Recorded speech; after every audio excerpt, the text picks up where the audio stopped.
Buenas tardes. Disculpen la espera. En primer lugar, me gustaría agradecer, por supuesto, al jefe del Estado, a Su Majestad el Rey, el despacho que hemos tenido, el despacho de todos los años, para hacer un balance sobre el año político que hemos tenido y, lógicamente, también pues, abordar los temas de actualidad. Y yo voy a hacer una breve síntesis de algunas de las cuestiones que les quiero trasladar a ustedes y posteriormente pues, quedamos a su disposición de responder las preguntas que consideren, ¿no? La primera tiene que ver con la situación económica. Creo que en un año difícil, en un año complejo, desde el punto de vista internacional, España vuelve a situarse en la vanguardia, en la cabeza de las principales economías europeas en términos de crecimiento económico. Hoy hemos conocido un dato absolutamente extraordinario. El Producto Interior Bruto de nuestro país está creciendo desde el punto de vista interanual al 2,9%, un 0,8% en términos intertrimestrales, cuando las previsiones estaban en el 0,4% intertrimestral, es decir, doblando las previsiones que inicialmente tenían las principales instituciones económicas y también, desde luego, el Gobierno de España. Yo creo que esta sorpresa positiva se ha añadido a otra que también es muy importante para el bolsillo de nuestros conciudadanos, que es la evolución de la inflación. Hoy hemos conocido que la inflación, tanto la general como la subyacente, están en el 2,8%, es decir, por debajo del 3%. Y esto creo que es también una muy buena noticia, porque la dinámica que estamos viendo, la evolución de los precios y singularmente el de la evolución de los precios a nivel general, implica el que el precio de la electricidad y también los precios de los alimentos empiezan a sufrir una desaceleración que esperemos pueda continuar a lo largo de los próximos meses y, por tanto, ser beneficioso para el bolsillo de los hogares españoles. Por tanto, bueno, yo creo que desde el punto de vista económico, España va, yo creo que en una posición en cabeza, destacada en términos europeos y sobre todo si nos comparamos con las principales economías europeas y también en términos de empleo. Hace poco conocimos también los datos de la encuesta de población activa. Estamos hablando de que tenemos récords históricos de 21,7 millones de personas que están trabajando y cotizando a la Seguridad Social. Evidentemente, lo que queremos, y por eso trabajamos desde el Gobierno de España, es que estos datos macroeconómicos también tengan una traslación al día a día de nuestros ciudadanos y ciudadanas. Y por eso creemos que lo fundamental, lo primordial, es que no solamente continúen pues subiéndose el salario mínimo interprofesional como hemos hecho durante este año, revalorizando las pensiones como hemos hecho durante este año, reforzando el estado del bienestar y las políticas vinculadas con los servicios públicos, sino también algo muy importante, y es precisamente hacer una apuesta decidida por la vivienda, que sé que es uno de los principales dramas, una de las principales preocupaciones para el conjunto de ciudadanos, tanto en las Islas Baleares como en el conjunto del territorio de nuestro país. Esta semana empezamos con una firma muy importante en el Ministerio de Vivienda y Agenda Urbana, que fue precisamente un convenio entre ese ministerio y el Instituto de Crédito Oficial para poner en circulación 6.000 millones de euros para que se pudieran financiar tanto los promotores públicos como privados a la hora de construir durante los próximos años 43.000 viviendas en todo el territorio de nuestro país.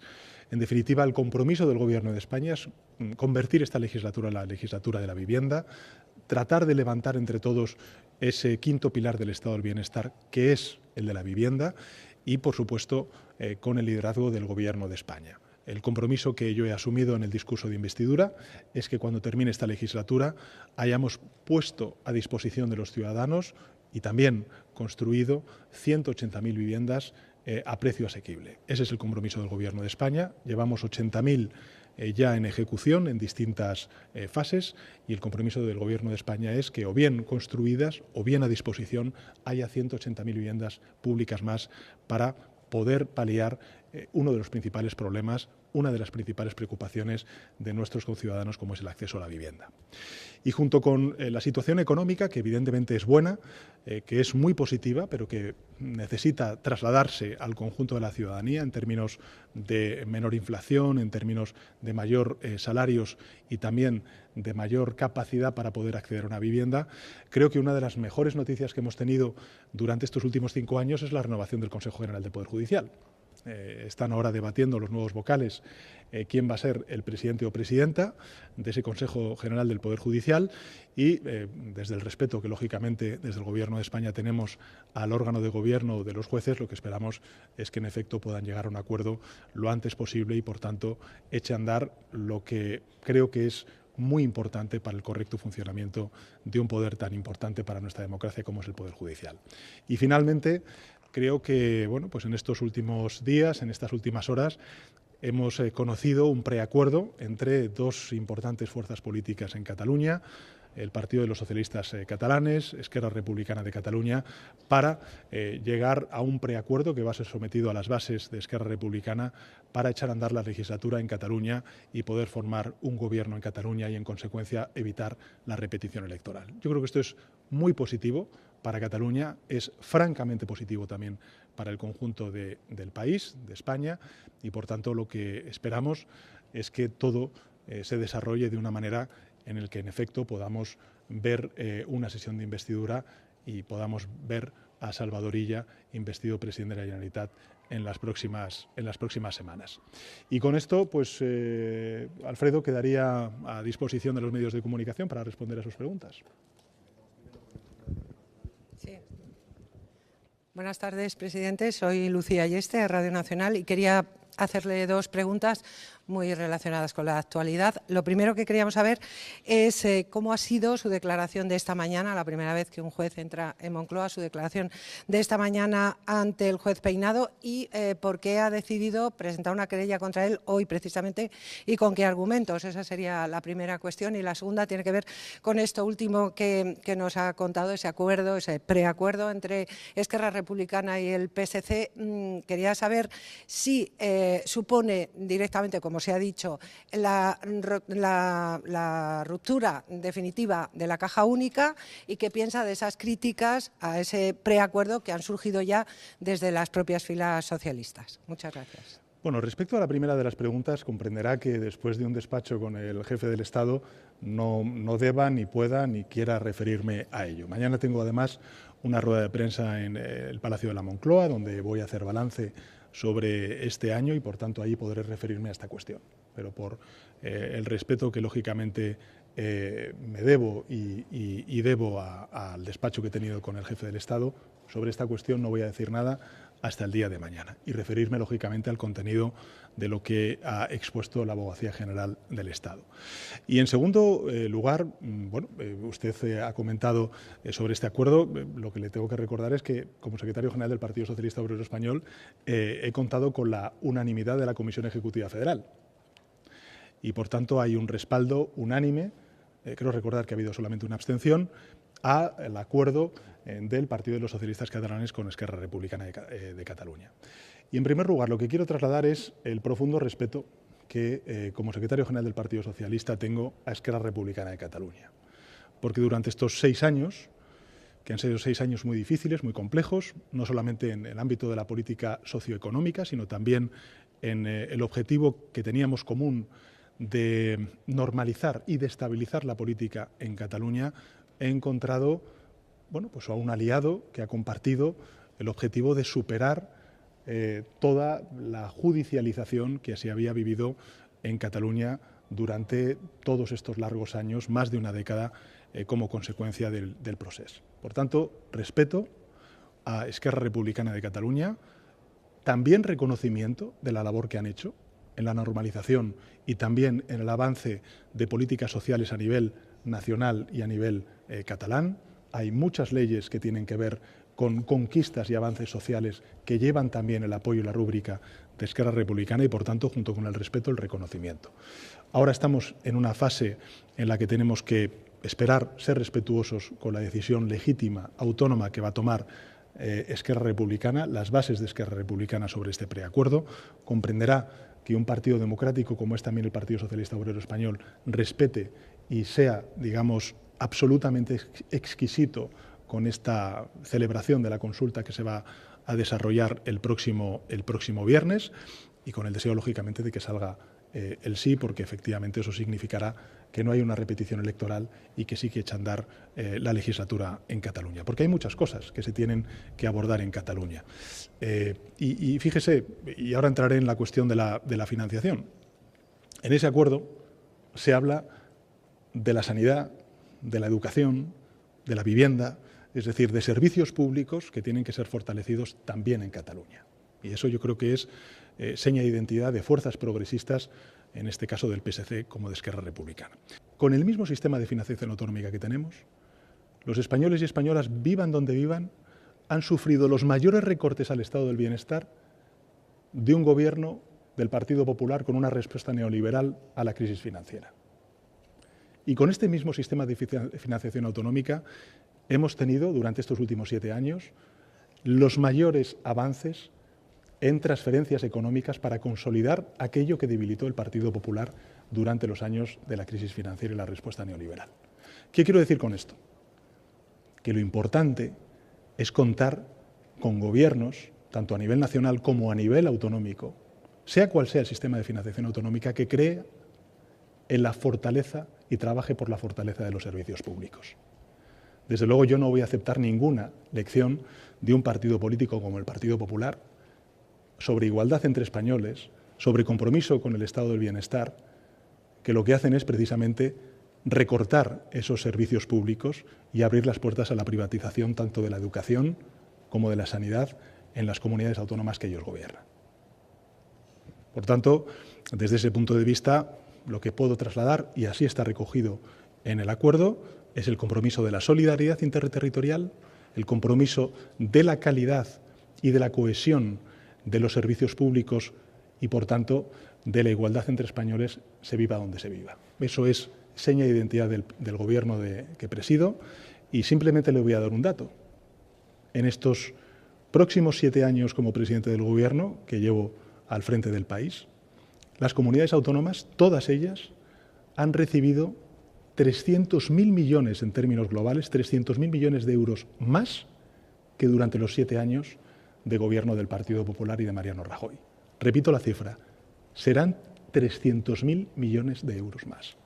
Esos 300.000 millones de euros más han servido para reforzar el Sistema Nacional de Dependencia, para reforzar el sistema público de sanidad y también el de educación, el de la formación profesional y las políticas de servicios sociales en las comunidades autónomas. Desgraciadamente hemos tenido y continuamos sufriendo gobiernos autonómicos que lo que hacen es no ejecutar esas políticas y abrir las puertas a la privatización, por ejemplo, de las universidades, de la educación pública, de la formación profesional o de la sanidad. Pero eso es responsabilidad de esas comunidades autónomas porque está en el ámbito de sus competencias. Y eso es lo que tengo que decir, que desde luego creo que es una extraordinaria noticia el preacuerdo que se ha logrado, que creo que con este preacuerdo estamos abriendo una etapa nueva en la política catalana, de entendimiento transversal, de acuerdo entre diferentes, y muchas veces cuando los ciudadanos pues exigen a los políticos el llegar a acuerdos, este es un acuerdo. Este es un acuerdo bueno para Cataluña y es un acuerdo bueno para España. Y yo, desde luego, lo que no voy a aceptar es ninguna lección sobre igualdad, sobre refuerzo del estado del bienestar de un partido político que cuando gobierna y donde gobierna, lo que hace es precisamente debilitar ese estado del bienestar. Hola, ¿qué tal? Buenas tardes, presidente. Soy Nekane Blas del periódico Última Hora, pero bueno, las preguntas que las hago en nombre de todos los compañeros de aquí de Baleares. La primera, yo quería insistir en el sistema de financiación. Hoy el gobierno de Marga Proens precisamente ha dicho que usted lo que hace es vender en las comunidades autónomas para comprar la investidura de Salvador Illa. ¿Cree usted que es posible trasladar este modelo que ha pactado con Cataluña a la espera del acuerdo?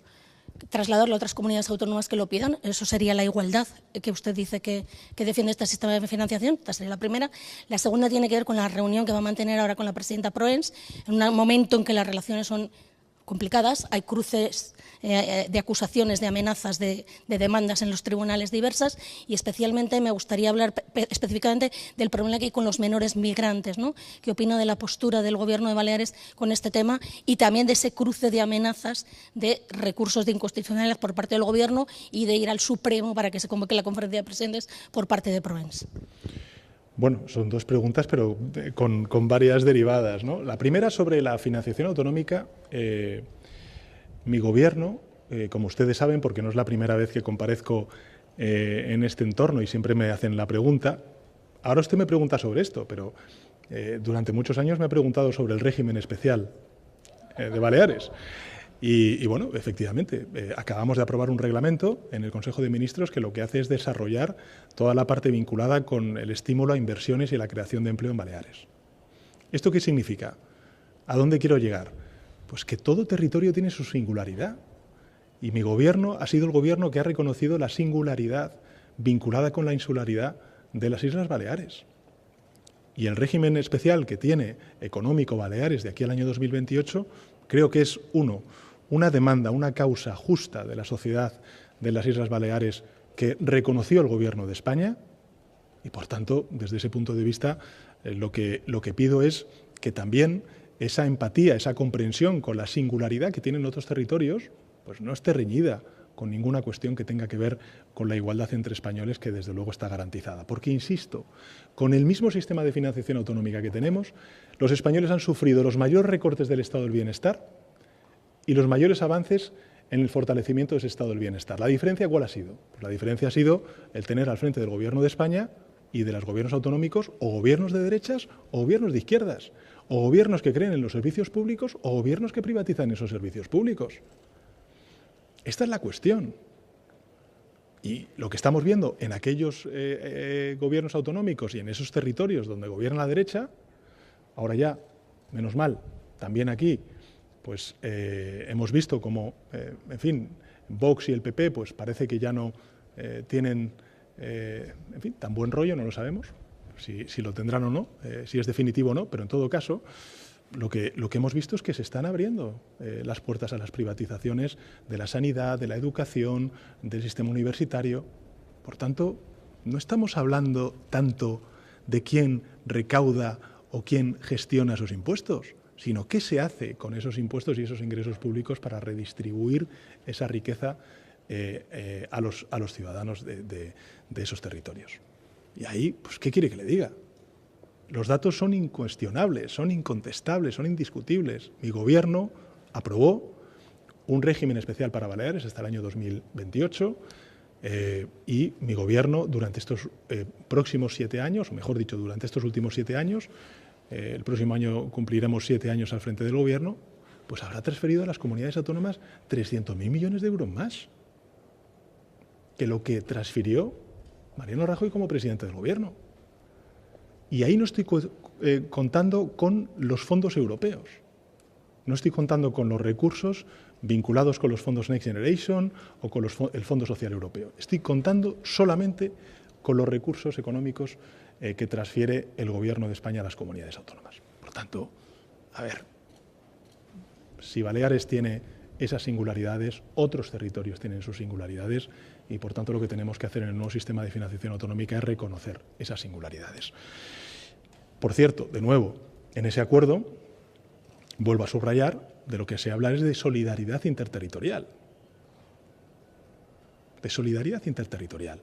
Y se habla además también, pues, de la necesidad de garantizar unos servicios públicos equivalentes, equiparables en todo el territorio de España. Bueno, pues yo creo que eso es un avance y que creo que hay que felicitarse por ello. Y respecto a la segunda de las cuestiones, mire, yo me sorprende y mucho que el Partido Popular, pues, solicite una conferencia de presidentes. Bienvenidos al club. O sea, no ha habido ningún presidente en la historia de la democracia de nuestro país que haya convocado tantas conferencias de presidentes como yo. Ninguno. Mariano Rajoy se hacía el remolón. Yo he convocado más de 20. ¿Que quieren que haya conferencia de presidentes? Por supuesto que la va a haber. Si está mandatado así en el reglamento que aprobamos de la conferencia de presidentes. ¿Qué es lo que sucede? Pues sucede que hemos tenido elecciones municipales y autonómicas el 28 de mayo. luego tuvimos las elecciones generales, luego tuvimos el proceloso camino de la investidura, luego tuvimos elecciones en Galicia, luego hemos tenido elecciones en Cataluña, en Euskadi, luego elecciones europeas. Hombre, entiendo que no es un problema de falta de voluntad política, es una cuestión de que se necesitan conformar los gobiernos autonómicos para poder celebrar esa conferencia de presidentes. Aparte estamos hablando de gobiernos bien importantes, el de Galicia, el de Euskadi y el de Cataluña, ¿no? Y por tanto convocaremos esa conferencia de presidentes. Ya les adelanto que para nosotros el tema fundamental de esa conferencia de presidentes será la vivienda. La vivienda es donde vamos a situar el principal trabajo de esa conferencia de presidentes, en las políticas de vivienda que tenemos que desplegar todas las administraciones, singularmente las comunidades autónomas, y, por tanto, bueno, pues echaremos a andar la preparación de esa conferencia de presidentes en el mes de septiembre, y creo que donde se va a celebrar es en la comunidad autónoma de Cantabria. Y respecto a los niños y adolescentes extranjeros, ¿no?, que han llegado a nuestras costas, claro, aquí no se plantea ningún problema cuando tenemos que acoger, como es justo y es razonable, a refugiados ucranianos. Tenemos más de 215.000 refugiados ucranianos en nuestro país desde el inicio de la guerra. Muchos de ellos son menores. Y los acogemos y les atendemos. Cuando vienen de otras partes, parece que hay gobiernos que no tienen, digamos, el compromiso que tienen cuando llegan otros. Y yo creo que esto es rechazable y es criticable, porque las comunidades autónomas tienen la responsabilidad de la tutela de los menores. Y lo que estamos pidiendo al conjunto de territorios de nuestro país es que asuman su cota de responsabilidad y de solidaridad con territorios que ahora mismo están sufriendo esa presión migratoria, fundamentalmente las Islas Canarias. Y de nuevo lo que nos hemos encontrado es el rechazo frontal a un reglamento de la Ley de Extranjería para convertir esas cuotas de solidaridad en obligatorias y no voluntarias, como ocurre ahora mismo. Y lo que nos hemos encontrado es el rechazo, singularmente del Partido Popular. Y creo que eso demuestra muy bien a las claras cómo el Partido Popular, en materia de migración, como en otras muchas cosas, ha asimilado el discurso de la ultraderecha. Y creo que es una pena, porque esta es una cuestión de Estado. Y al final no deja de ser contradictorio ver cómo el Partido Popular gobierna con Coalición Canaria en Canarias, gobierna o gobernaba con Vox en otros territorios de nuestro país, y allí defendían una cosa, en otros territorios defendían otra, y al final han bloqueado la reforma de la Ley de Extranjería y, por tanto, el problema sigue existiendo. Por tanto, lo que pido es que reconsideren esa posición desde el Partido Popular, que abandonen las posiciones, creo que equivocadas, que está planteando Vox en materia de migración, y que se llegue a un acuerdo que creo que es positivo para el conjunto de los territorios, como es el de la solidaridad obligatoria cuando estamos hablando de menores, de niños y de niñas y de adolescentes, ¿no? Y, por tanto, sobre esta cuestión, y seguro que sobre financiación, política de vivienda, sobre otras cuestiones hablaré con la presidenta, y lo que sí que le puedo trasladar, ya le adelanto, es que nosotros queremos tener la mejor colaboración con el Gobierno de las Islas Baleares. Tenemos ningún objetivo más que servir a nuestros compatriotas, vivan donde vivan, y garantizar, pues, el mayor número de oportunidades y la mejor prosperidad. Por tanto, pues con ese ánimo voy a esta reunión, y espero encontrarme pues ese afán de colaboración, cooperación y coordinación que desde luego yo pues le voy a manifestar a la presidenta. Y, en fin, yo creo que con esto ya me he extendido un poco. Muchas gracias. Sí, he contestado. Gracias.